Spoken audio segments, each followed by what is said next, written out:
crafters, welcome back to my channel Because I'm Crafty. My name's Katelyn, and today I'm going to be talking to you about a sewing challenge that's going around here on YouTube. It's also on Instagram and Facebook. So this challenge was created by Hattie from Hattie Sews here on YouTube, Anitha Kaku, who's also here on YouTube, and Lisa from And Sew On, who's also on YouTube. And they collaborated together to create this sewing challenge called the #SMYLY 2018 challenge. So SMYLY, which is SMYLY, stands for Sewing Makes You Love Yourself. And they created this challenge because they wanted to promote body positivity and mental health. So for this challenge, they want you to sew something that makes you feel beautiful. So it can be absolutely anything. It doesn't have to be a fabulous evening gown. It can be something super comfy, which is what I decided to go with. Along with sewing something, they also want you to tell your sewing story. And they want you to talk about how sewing has promoted positive mental health and body positivity. And I think this is such a great challenge to be sharing around and doing because sewing can do so many things. And I think it's just awesome to come together and share all of our stories. So Hattie, Lisa, and Athena have put together a huge giveaway that goes along with this challenge. So if you want to enter and participate in the challenge, all you have to do is share it on social media. So you can share it on Instagram with the #SMYLY 2018, and you want to tag the 3 creators of this challenge so that they can see your video and enter you.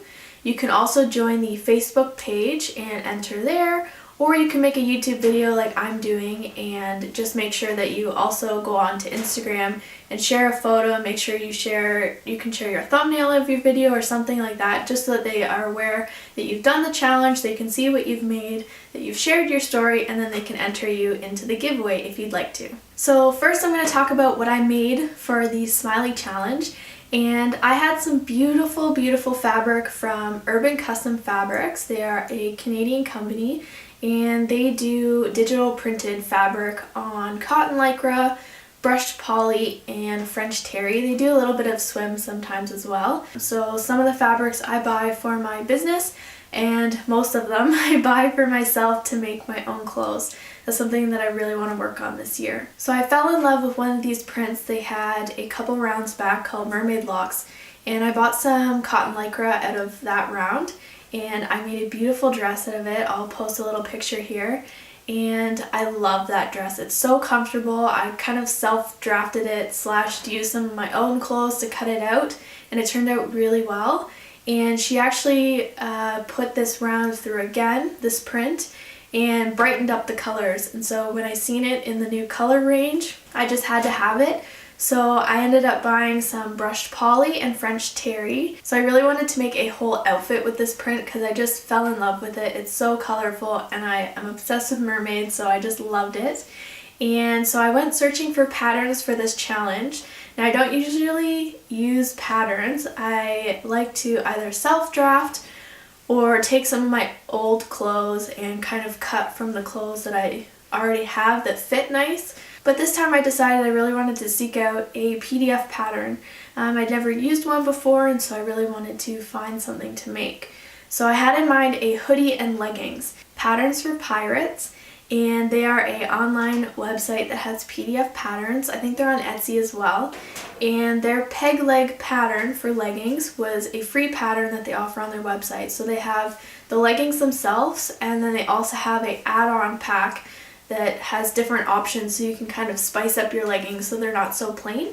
So I had previously downloaded that. So I went back to their website because I wanted to see if they had a hoodie pattern because I really wanted to make one out of the French terry that I bought.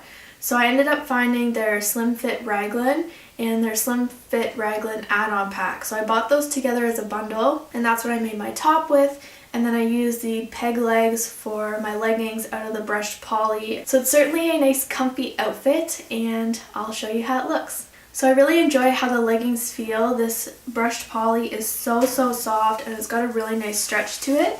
And the peg leg is certainly a nice tight fitting legging, which I really enjoy as well. And I paired it with the contoured waistband at the top.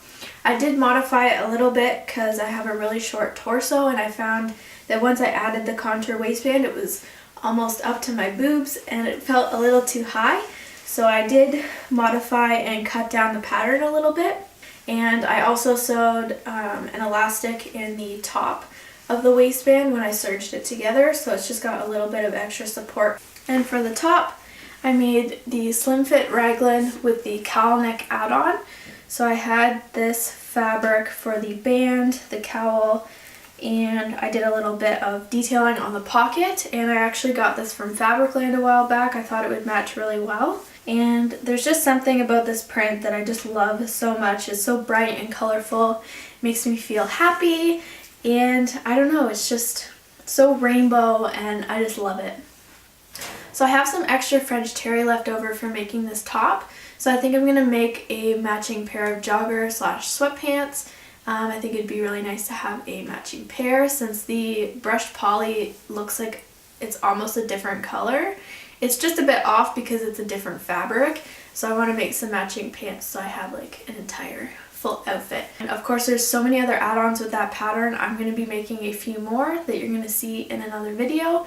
I really love this pattern and I'm really happy with how it turned out. So I'm just going to go over my little notebook here and follow along with what I've written down. So I started sewing in 2011 and I was just heading into grade 11, and I knew that I always wanted to be a fashion designer. You know, when people would ask when you're a kid, what do you want to be when you grow up? And that was always in my head. And I had never learned how to sew. There was no one in my family that really knew how to sew. There was a few hobby sewers, but no one taught me how to sew. No one got me into it. It was just something that I always knew I wanted to do and try. And so in grade 11 I started taking some sewing classes, got really into it, and unfortunately my high school didn't have any sewing classes or fashion related classes because it was so small. So I kind of had to learn things on my own. And so I took outside classes, and then I decided that that's really what I wanted to do post-secondary. So I went to George Brown College a year after high school, so I took a leap year. And that was a 2-year program for fashion techniques and design. If you guys want to know more about that program, I really want to make a video talking about it, so let me know if you want to see that sooner than later. I'll push it up in my list of videos to make. But that was a great experience, and definitely something that if you want to get into fashion design, I would highly recommend that program. So when I think about all the things that I've created in the last few years that I've been sewing, I've created a lot of fails and I've created a lot of amazing things. And I think you have to think about those fails that you've made, how you learn from them, and move on, and then make that next project really amazing. So I love sewing because it makes me feel creative, it makes me feel proud of my projects, and some of it's challenging, and I do like some things that are a challenge, although I do like my comfort sewing things as well. But I just love creating kind of out of the box type things sometimes, but then making things that are super simple. Sewing means a lot to me because it's always something that I wanted to do, and I just felt like as a kid I could never get into it. I never had that outlet. I would always take my drawing book to school and create these little recess clubs and draw little dresses and whatever, but that was the extent of it until I got to grade 11 and met kind of my mentor, who's now my really close friend, and she's the one who really got the ball rolling. And I honestly can't believe that 2011 to now, that's all the time that I've been sewing, and I'm really skilled at it now. And I don't want to toot my own horn, but to go just from absolutely knowing nothing about sewing machine, fabric, knowing absolutely nothing in grade 11, you know, midway through high school, knowing that that's what I wanted to go to school for, and I had no idea what I was getting myself into, to now I've, you know, had a few fashion shows at my high school. I've gone to college. I've gone to the other side of the world to teach sewing. I teach sewing in small little classes at work. I work at an alteration shop, and I have my own business, and there's just all these things that I'm doing with sewing. It's just so important to me and crazy for me to think that I went from, you know, not that long ago knowing absolutely nothing and coming all this way. I just feel like proud of myself that I've just dug right into it and just known since such a small child that that was what I wanted to do, and I'm actually doing it. I just feel really proud of myself that I've really dedicated myself to sewing. So I think in terms of body positivity, I think having something that fits better makes you feel better because you know that you're dressing for your body and you're not dressing for the sample size that's on the rack. It's really confusing to go shopping, and that's why I think this year I'm going to try not to buy very many clothes because I have all this fabric. As you've seen in my room tour, the whole entire bottom half of my table is full of fabric, and I really want to use up what I have and make clothes that make me feel good, and clothes that I like, clothes that actually fit me properly, instead of spending hours going shopping and buying one or two things that are just okay. I really want to just design my own stuff, make my own stuff, and be able to proudly say that I made what I'm wearing. So one of my favorite things to do with sewing is to teach sewing. And of course I don't know everything, but with our sewing classes at work, we teach an after-school program. So the kids come in once a week and they basically can decide that they want to make whatever they want, and we help them make it. By the end of it, they're so proud of their projects, they're so excited, and to see that excitement on their face, knowing that that's how I started sewing, and now I'm kind of giving back and helping them, it's an amazing feeling to be sharing my skills with them. So in terms of sewing and mental health, I don't think I have a very specific story to tell, but something that really does come to mind is teaching sewing in Africa. Probably many of you guys don't know this, but I'm part of an organization called DODA International, so it's DODA. And DODA stands for Development Organization for Designers and Artisans, and I'm a little bit biased because I am on the board of the organization, but DODA is an organization that helps other ones, helps other cooperatives, helps other sewing workshops to further their skills, training, to help them get new equipment, all those types of things. We're basically a helper organization.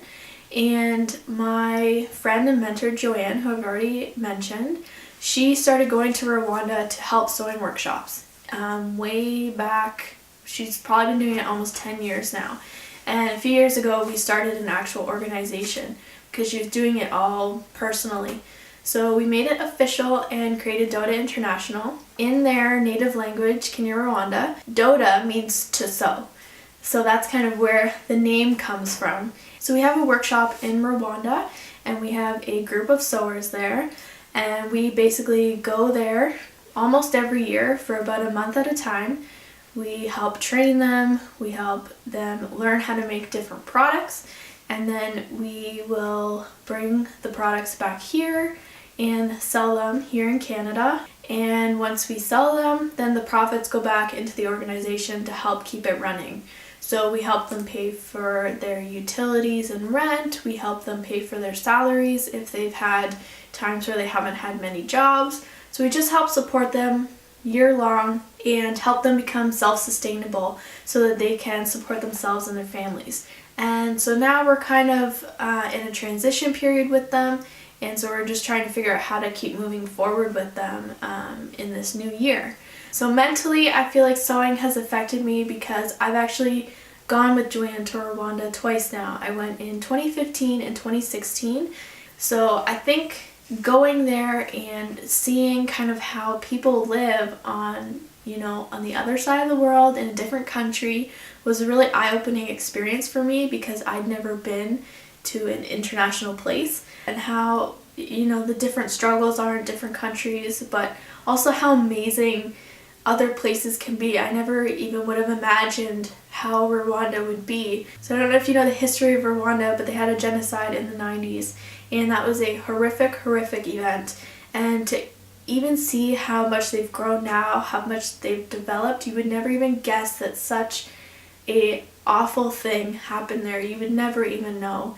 And to be able to go there and take the skills that I have in sewing and teach someone else my skills, how to further their training, build on what they have, and give them what I know so that they can further their own sustainability. It's just such an amazing feeling to be able to do that and to create those bonds with people on the other side of the planet that you never thought was possible. And it's just amazing to think of the progress that we've made with them and how much of a bond we have. It's something that I did not expect while going on these trips and getting involved in DODA. I didn't know that I would create such a bond with these people, but even now, I haven't been there in a year, and we won't be going back till we're planning about 2019, but knowing that I still get messages from them, we're still in contact all the time, and they're like, we miss you, when are you coming back? And it's just amazing to know that you've had such an impact on someone that you know you can only further that impact and keep pushing and keep motivating them to keep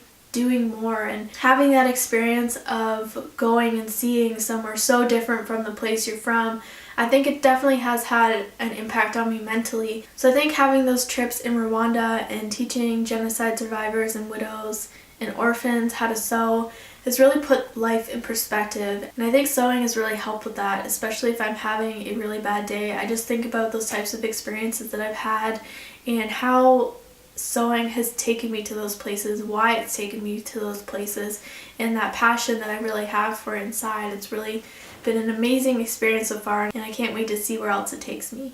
So I have a little bit of an announcement in my next video, which will be up in a couple of days. It's going to tie in a little bit to this video, so make sure to click the notification little bell so you know when I upload that video. Go follow my Instagram page at Because I'm Crafty and Facebook as well. I'm going to be putting that little announcement up there as well, so make sure to stay tuned. So I hope you guys enjoyed this video. Make sure if you want to do the SMYLY challenge, share it with everyone on Instagram. And make sure that you tag all the creators, Lisa, Hattie, and Athina. And I'll have all their links below. With Athina has a blog post with a little bit more information as well. So make sure to check out those videos and their channels. Make sure to subscribe before you leave so you don't miss out on any future videos. And I'll see you next time, crafters. Bye!